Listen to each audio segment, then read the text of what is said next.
Can you talk about supplementation at all? Is that something that you subscribe to, and do some people I need think that? if we can't, or if we're not able to, because everything's possible, but if we're not able to get some nutrients, taking whole foods in a supplement form to get them would be perfectly okay and very wise to do. I look at supplements as a short-term solution to a long-term problem.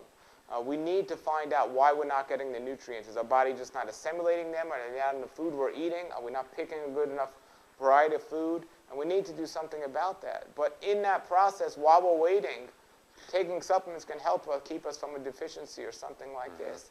Synthetic supplements, I'm not a big fan of, but but even in that case, if somebody has an extreme deficiency and they're not able to find out why they're not getting these things, even that can help somebody. But I think overall, whole foods in a supplement form would be ideal. I'm also a fan of probiotic supplements. I think people's intestinal flora are just not in a good balance today. And for many people, digestive enzymes would help as well. So I think food needs to be the main place where we're getting our nutrients from, but supplements definitely have a good role to play if you use them the right way. Something interesting, I think you said earlier, that dehydrated food, you stopped doing that? Is that right? I do it much limited now than I've ever did. I used to do it a lot more. Well, two of the major things about the cooked food is, number one, you're losing the enzymes, and the other thing is you're dehydrating the food. When you eat dehydrated food, it's like swallowing a dry sponge. It's going to come out wet. Well, where's that water coming from? From your body. Well, you want to make sure you're eating the food that are hydrated very well, and so that's why juicy fruits and vegetables are going to do much better in your body than dried fruits and vegetables. So definitely want to be careful with the amount of liquid that's not in the food. And also you want to drink liquid not with your meal but between your meals to stay hydrated.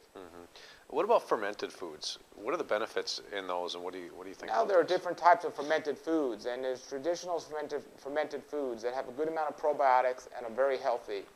Kimchi and sauerkraut and things like this I would recommend if you're making them yourself or getting them from a place where you know you've made them.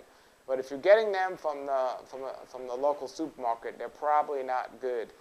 Then there are other fermented foods. Alcohol's fermented. Fruit that's overripe is fermented and turns to alcohol. Those fermented foods I don't advocate.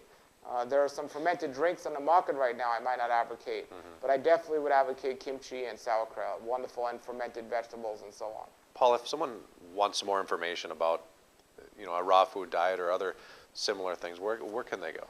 My main website is www.healthwatchman.com. And on healthwatchman.com, you can go to either my raw food nutrition site or you can go to my Bible site, which teaches about health in the scriptures.